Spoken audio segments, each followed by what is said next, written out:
La compagnie des planches pourries vous propose Comme qui dirait, la Bérésina. une pièce écrite par Comme qui dirait, Bertrand Visinet. lieutenant-colonel, puis général, puis, excusez du peu, maréchal, nous voilà. Denis Mélier. Denis Mélier qui sera donc Léon. Lieutenant-colonel, puis général, puis, excusez du peu, maréchal. Éternel amoureux courant Prétentaine et Guilledoux, nous voilà aussi. Denis Mélier. Denis Mélier qui sera donc Léon. Lieutenant-colonel, puis général, puis, excusez du peu, maréchal. Poursuivons aussi avec un tantinet de joyeuse constance une certaine coquinerie de lavandière, tandis qu'il sera lieutenant-colonel, et puis général, et puis, excusez du peu, maréchal, nous voilà aussi. Denis Mélier. Denis Mélier qui sera donc Léon. Dis-moi, mon petit Denis de Léon, Oui, mon bon maître, mon excellent maître. tu sais, je crois que nos chers auditeurs, ils ont tous fini par le tout à fait comprendre que tu étais Léon, etc., lieutenant-colonel et compagnie. Tu le crois vraiment? Si je te le dis. Et maintenant, tais-toi à jamais, je te prie. Sinon, on pardit que c'est déjà que nous allons les perdre pour toujours, nos toujours chers auditeurs. Tu n'en as que trop raison, mon bon maître. Alors pardi que je vais te laisser causer. Et par exemple, tu vas nous parler de quoi? Ou plutôt de qui? Lors donc d'une certaine dame Victoire, qui est notablement la jolie propriétaire d'une charmante longère très alanguie au bord d'une calme rivière, et d'une certaine dame Victoire, qui est un cœur à prendre, et d'une certaine dame Victoire, qui nous est gironde à faire craquer tout militaire, qui sera lieutenant-colonel, et puis général, et puis, excusez du peu, maréchal. C'est aussi, vois-tu, que cette dame Victoire, elle est cette très belle et très généreuse légataire d'une charmante longère, très alanguie au bord d'une calme rivière, qui vous le confie à une sublime lavandière tout son linge sale. Ceci sans aucune méfiance, mais aussi pas sans une amusée pertinence. Et qui sera-t-elle, cette dame Victoire qui le confie tout benoîtement, tout son linge sale, à une sublime lavandière? On pourrait le savoir? Noël Couton. Et Et donc, qui c'est qui la joue, la lavandière? Ça aussi, on pourrait le savoir?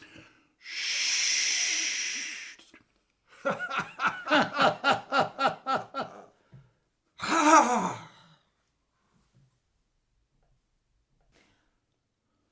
Ah, ça, mon citoyen, oh là donc, qui va là?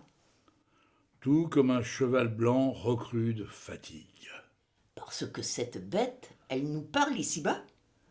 Oh oh, mon accord est belle citoyenne. Dois-je le comprendre qu'elle vous intrigue? Moins que votre présence, elle ne me gêne. Ma foi, voilà propos qui n'est guère aimable. Voyez cela ainsi que sage précaution, quand un juste soupçon sitôt vous accable, à vous seul connaître au seuil de ma maison. Sauf qu'ici, belle dame, vous voyez malice. Non point quand on m'entretient à brûle-pourpoint. Non point quand tout de vous n'est pas assez au loin. Donc il faut que ma vue vous soit un supplice. Disons, monsieur, qu'au moins elle beaucoup m'indiffère, et qu'au plus j'en pressens les écueils à venir. Cependant, madame, suis-je à détenir en ce fâcheux moment quoi devrait me plaire? Il est vrai que non, mais quand je vois ce bréchet que vous vous obstinez à revendre l'encan, tel un gallinacé de votre basse-cour, C'est déjà que je fuis ce que vous approchez. Toute chose dont moi, déjà, je me repens quand ici, madame, on veut ruiner ma cour. Ma foi, mon cher monsieur, là, c'est que vous savez... Répartir au cœur mal luné. Oui, en effet. Cependant, madame, ne pourrions-nous pas fuir ces chemins qui n'ont pas de joie et d'horizon? Dès que, mon cher monsieur, il est une raison à ce que vous en ayez le premier désir. Ici, nous la demanderons à ce cheval, quand, pour moi, je ne demande rien, ou très peu. Oh oh, c'est couleuvre qu'il faut que j'avale. Quant à moi, on ne me le dit pas dans les yeux. Eh bien alors c'est fait. Quand, dans vos prunelles, je jette ce regard qui demande pitié, et aussi certaines aimables charités, quant aux lassitudes de mon aridelle. Vous vous moquez, monsieur, quand ce fringant roussin n'est pas Rocinante de Miguel Cervantes. Nonobstant, madame, voyez son trousquin, comme il est fort lustré du lest de mes fesses. Voyez et revoyez ces rinceaux de sueur, qui encombrent nombreux son malheureux poitrail. Comprenez comme ici l'obsède de la chaleur d'un été qui roussit chaque brin de paille. Ah, ce sont 12 lieues qui accablent son jour. Là, sans qu'au grand jamais il n'y eût un ruisseau qui enfin étancha de son généreux cours cette sèche gorge qui hennit chaque mot. N'est-ce pas, cher monsieur, qu'ici, vous nous cherchez la mésentrée d'esprit qui me ferait fléchir? C'est aussi que je ploie devant vous le genou, afin d'en mériter le gîte et le couvert. Et n'est-ce pas aussi que le repos du guerrier qui enflamme vos yeux pourrait bien tout finir de ces malvoltes qui seront bien à vous au tout petit matin de cette longère? Vous me voyez vicieux, ma chère madame, et déjà vous oubliez comme cette bête, elle n'a en vérité rien d'autre dans sa tête que donner les seules bontés de votre âme. Allons, de grâce, oui, de grâce, abdiquez, et donnez picotin à ce doux palefroid qui ne l'a pas mérité de dormir au froid quand nous rirons enfin de nous bien répliquer.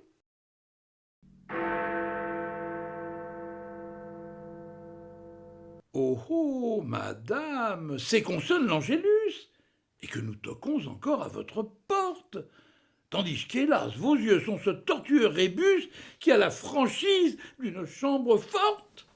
C'est que je réfléchis et veux temporiser. Allons, à quoi bon grandir votre défiance quand cette monture vous fait confiance et ne songe qu'à vous combler de son lisier? En vérité, elle n'a que rêve d'écurie après les 12 lieues de son récent galop. C'est que, monsieur, je ne suis pas né de sitôt pour ne pas les redouter, vos rondes de nuit. Oh, toute chose qu'ici je comprends fort avant, quand je vais tenter de le voiler, ce tocsin que là vous tintinabulez à tous les vents. Ce qui le sera par quel idoine moyen? Disons, le double tour de cette serrure dont vous jetterez la clé à la rivière. Ainsi serons-nous gisants sur la litière, ma bête et moi, sans avenir de luxure. Alors donc vous désirez vivre votre nuit sur 4 misérables bottes de paille? Oui. Et c'est déjà aussi que je m'y taille un royal royaume, tout comme un paradis.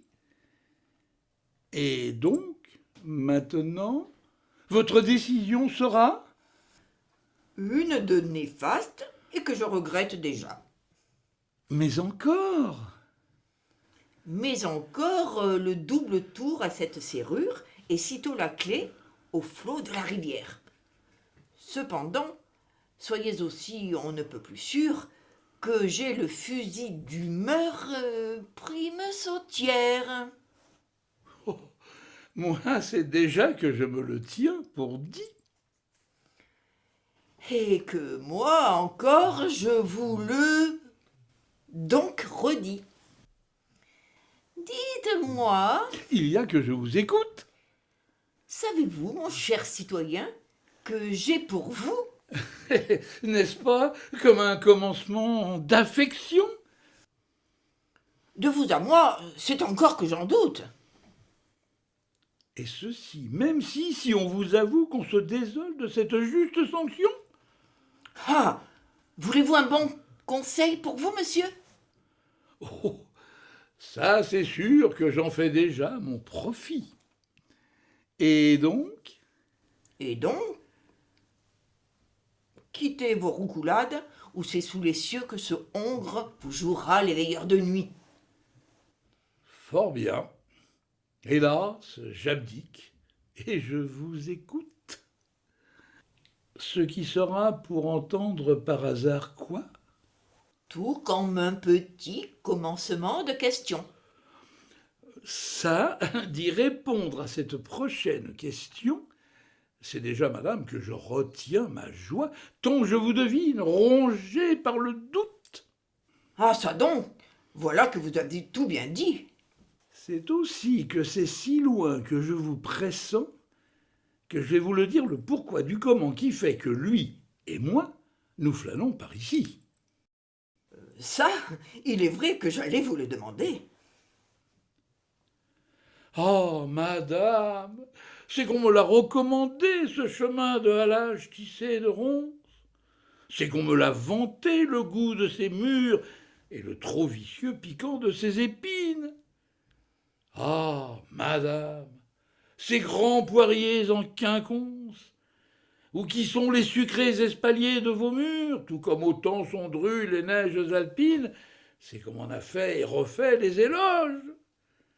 Ah, madame, les corbillons de cerises que ces enfants portent pourpres à bout de bras, les deux yeux tout révulsés de gourmandise, voyez-vous qu'ils ne veulent vivre ici-bas guère plus qu'à peine un demi-tour d'horloge?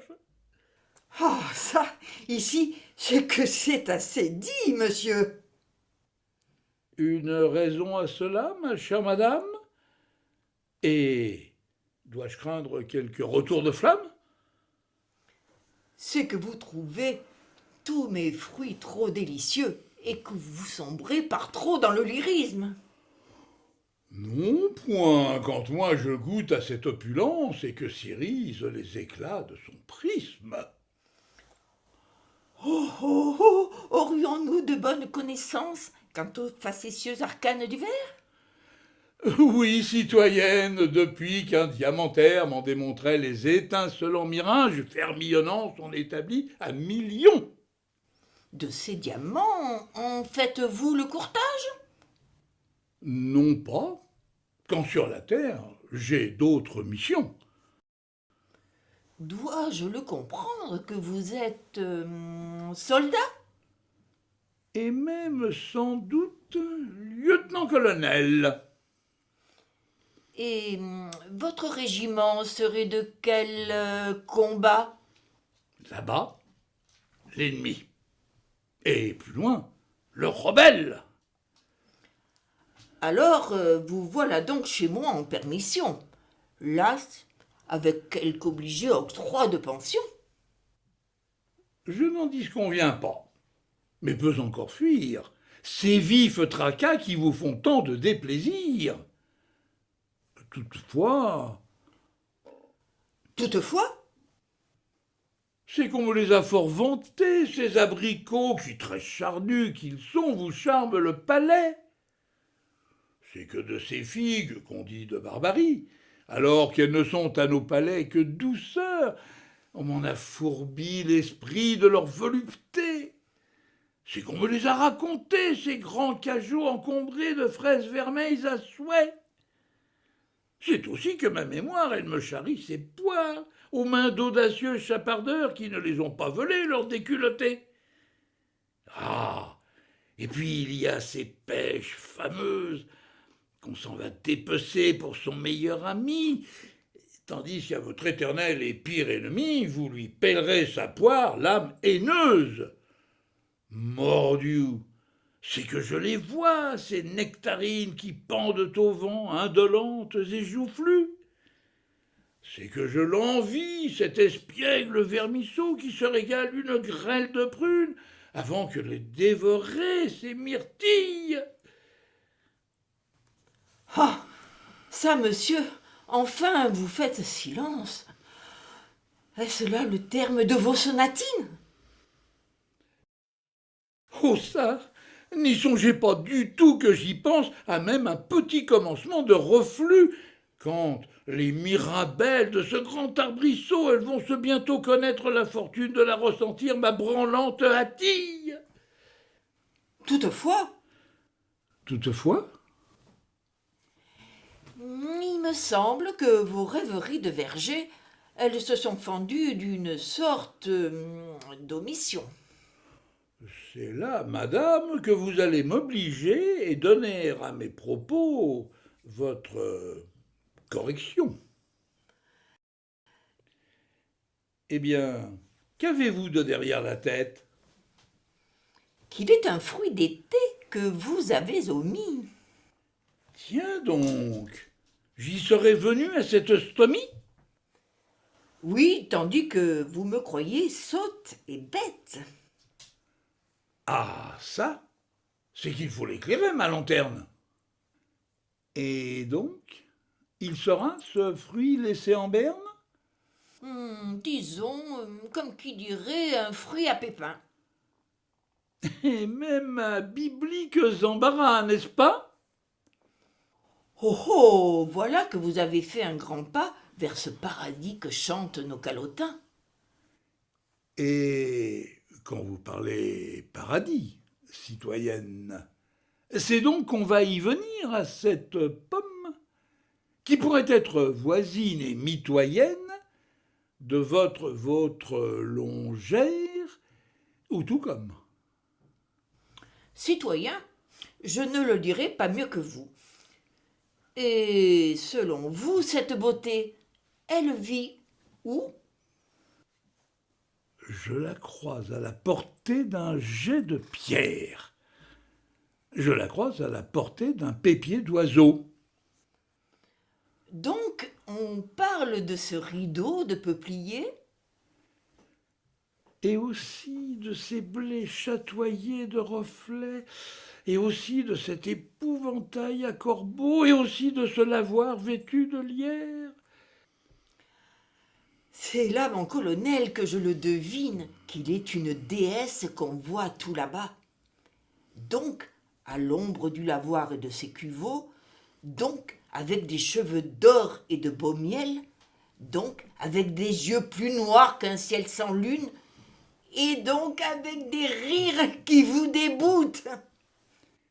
Et oui, qu'elle m'encore et encore assassine cette belle déesse qu'on entend tout là-bas, fleur de lysée, la cruauté de ses bons mots, en espérant que cette aigre et maudit fiel me la fera découvrir inopportune, mon envie de lui barrer longtemps sa route. Oh oh, c'est maintenant que moi je le comprends, que nous en voilà une de demoiselles qui nous en a, n'est-ce pas, des résistances. Hélas, oui. Sûr qu'il y a de la constance à ne point vouloir qu'enfin on le débelle, cet organe qui lui tient lieu de palpitant. Ah, et vous voilà donc ces veines aubades qui lui feraient enfin sonner la chamade. Tout comme qui, je veux saisir par la taille, il nous en reste aux effrois d'une volaille. Eh bien, voilà que je connais un colonel qu'il a déjà perdu l'amour et sa guerre maintenant qu'il s'irrite d'être l'arme au pied, faute d'un premier tourlourou de combattant. Ça, il est vrai que quoi qu'on eût boute celle, cette infanterie se veut cavalière et ne songe qu'à me laisser dans le guêpier de la triste compagnie de mes contretemps. Ah, ça, ainsi que C'est que ce hussard, il est fou. De cette si jolie lavandière. Oui! Eh, mon cher colonel, n'est-ce pas qu'aujourd'hui, notre laveuse, elle en a de jolis joues? Ma foi, la grande inspection que j'en peux faire n'ira jamais à se dire le contraire. N'est-ce pas que ces cheveux d'or et de miel, ils nous sont une sublime cataracte? Ma chère madame, c'est en jouant le ciel qu'avec le diable je le veux, ce pacte, qui lui ferait quitter ce fichu de coton qui, là, s'autorise à la garder en prison. Eh, n'est-ce pas, colonel, que c'est alors que ce mordoré rinceau de fil de soie? Je vais en tisser un étendard de mes mains. En effet, que je suis déjà à y venir. Ah, de ces interminables flamèches d'or qu'alors je vais longtemps caresser de mes doigts. J'en userai pour chacun de mes lendemains, tel un vieillard qui quémande de l'avenir. Cependant, il me semble que votre portrait, il se comprend une fâcheuse lacune. Qui, par exemple, nous serait de quel ordre? Cette ensorcelante nuance de rose qui nous vient de ces affriolantes dames depuis l'aquifère rumeur de leur cuveau. Ma foi, oui, c'est vrai qu'il est on ne peut plus vrai que je la mérite fort, votre rancune, quand ma coupable tête et ce désordre qui vous le néglige, ce parfum de rose que l'aquilon de midi vole à ces dames depuis leurs humides et coruscants caracos. C'est aussi que vous omites tout de ses yeux. À ce à quoi je m'inscris de sitôt en faux, quand je vous les ai décrits d'un reflet si noir que la corbeau y perdrait son mâle corbeau. Donc on parle d'un profond noir très intense. Oui, quand il s'agit ou d'un éclat de charbon, ou d'une lourde poussière d'obsidienne, ou de l'aérien hérisson du ramoneur. Eh bien, madame, tout de ce délicieux et auquel on ne met à jour aucun défaut, voilà que je le crains très fort, ce déboire qu'il osa d'un coup vicieux nous tourner le dos. Ventre saint gris, citoyenne, quand j'y pense, je n'y suis pas encore à l'âge des barbons. Je veux pouvoir à jamais faire mienne la martingale de ce céleste bonheur. Sauf qu'il est une grande animadversion qui ici relègue un lieutenant-colonel aux amères rebuffades d'un prétendant juste bon à porter le linge du lavoir. Ça, il est vrai que c'est là toute ma mission. Les porter, ces panières, moi, tout solennel, comme cet idiot d'âne limant de ses dents, cette carotte qu'à ce fil on lui fait voir. Hélas, oui, voilà comment moi on me défie, moi qui de ma vie ai gagné tous mes combats, pour la maintenant perdre la seule guerre qui la mérite qu'on le versât tout son sang. Ah, madame, vous auriez baisé son mépris, que vous l'auriez investi, votre célibat, seulement tout comme une rente viagère, qui allait pour le moins durer ses 40 ans. Ah, madame, vous auriez vu tout sa nuque et son cou et ses épaules et son buste, et aussi sa coloquinte et ses lombes. Ceci, tandis que ses belles mains humides foulaient de leur besogne cette chemise, en lui soutirant 10 000 cris et sanglots. Que vous le comprendriez, quel grand eunuque se redresse et déjà se tarabuste, la momie de cette triste catacombe, qu'on désirait pour toujours, toute languide de ces fluides séminales entreprises qui toujours font à nos femmes des angelots. Ah, monsieur, pardi que c'est oui qu'on la connaît, au droit du saint calvaire de la paroisse, qui fort émoustille et retourne les hommes, et qui fort trouble la maîtresse et l'épouse. Maintenant que l'ébauche d'un premier regard, il vous virevolte au-dessus des nuages. Ah, monsieur, c'est chaque maison qui la connaît, cette soudaine épidémie d'angoisse, qu'on a de le perdre un jour prochain, son homme, quand on est la maîtresse ou aussi l'épouse qui le comprend, dès un premier triste regard, que l'amour, il n'était donc que de passage.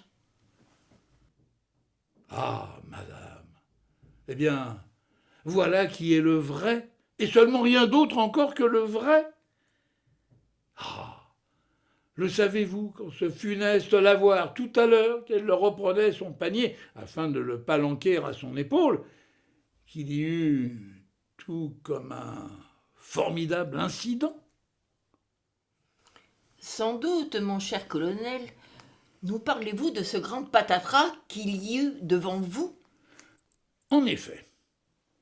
Et le savez-vous que c'est alors que 2 millions petits pieds de rien du tout, il les déchaussait, ces 2 purpurines mules, qui donc ne voulaient plus demeurer en place?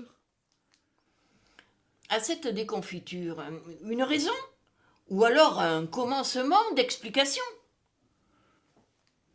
Ce fourbe faux pas qui vous fait très vite choir dedans un caniveau qu'il avait remanié, ce long chemin de châtaignier et de saule, de son piège vicieux et même impertinent.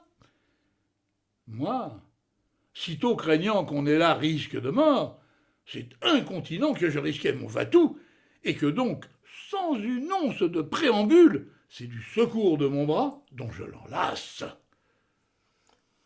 Oh là donc, à cet instant, dois-je deviner comme une vexation à venir sur le champ? Pour sûr, quand, madame, on me l'aura ruiné, et ce d'un méchant regard, tout mon bienveillant. Ça, colonel, il est vrai que tout à l'heure, je l'ai fort bien saisi, ce soupir de dédain dont on se fardait sans pitié le visage.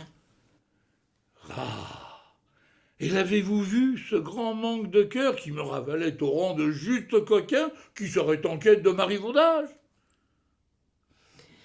Bah, il est vrai que l'on poussait des cris d'orfraie et que vous en restiez à jamais pour vos frais. Et pourtant, qu'en voilà une de méprise. C'est vrai, sûr qu'en voilà une de méprise. Parce que vous pensez ici tout comme moi. Oui, en cette affaire, c'est comme il se doit. Eh bien, de me dire ça, voilà consolation qui apaise le gris tracassin de mon cœur et qui aussi rachète ces quelques heures qu'il nous reste à ce dernier jour de permission. Ah, ça donc. Il nous faut donc que je le comprenne, que c'est dès demain que vous allez nous quitter. Oui, dame, ma chère citoyenne, quand les ennemis de notre patrie les méritent, les martiales charités de mes sabres et mousquetons de cavalerie. Et n'est-ce pas que c'est aussi dès demain que trompettes éclairants nous en donneront comme un semblant de toupet et de panache? Aux 1000 coups de canon et de cravache de la levée en masse de ces escadrons qui nous forment toute une armée au bord du Rhin. Oui, en effet. Ainsi donc, Oui, ainsi donc. c'est dès demain que vous voulez mourir au front? Et quoi faire d'autre? Je vous le demande, quand on ne peut dans l'instant et sur commande se guérir de ce que vous a fait comme affront une belle et si sublime lavandière qui la porte sur l'épaule sa panière. Ah, et morne couille et bon sang de bois. Et ça, pour mon seul et définitif malheur, cette laveuse au rouge bustier de satin, pourquoi a-t-il fallu qu'elle prenne ce matin ce qui fait une route pour ses moissonneurs et pour moi tout comme un chemin de croix?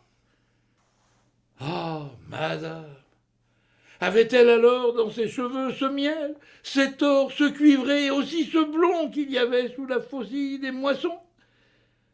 Ah, madame, avait-elle alors dans ses yeux ce noir immaculé qui me donnait au cœur tout comme un soudain commencement de bonheur?